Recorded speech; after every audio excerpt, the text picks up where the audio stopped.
want to do is you want to come over here to the left-hand side of your toolbar section. You're going to want to go ahead and click on. Have you ever spent hours and hours looking for the right song for your video? And when you finally find the song, it turns out that it's either A, not too long enough, or B, too short for your video. So in order to go ahead and adjust that timeline, what you want to do is you want to come over here to the left-hand side of your toolbar section. You're going to want to go ahead and click on the third line item, which is the ripple edit tool. But you want to make sure that when you click, you hold that button, and now you have a list that pops up for you, and you want to select the remix tool. Okay, now that you have the tool selected, what you want to do is you want to come to your track. You're just going to click and drag all the way to where your video ends. And look, I'm not going to sit here and pretend to explain to you that I know exactly what's going on and how this works, because I really don't. So let's just go with magic. By the power of magic, you have now noticed that Premiere Pro has gone ahead and shortened down the music, and you can see exactly where the changes were made by these squiggly lines right here. So let's go ahead and hit play and see if you notice a difference.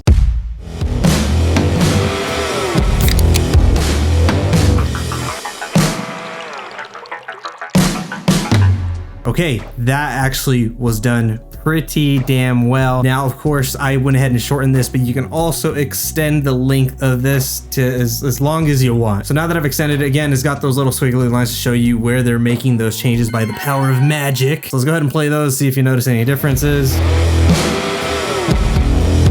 All right, so safe to say that the remix tool is really freaking awesome. I use it all the time in my workflow, and it's just so much easier now that it's actually built into Premiere Pro. So if you did enjoy, make sure to leave a like, subscribe for more content, and as always, stay creative, my friend, and I will see you in the next video.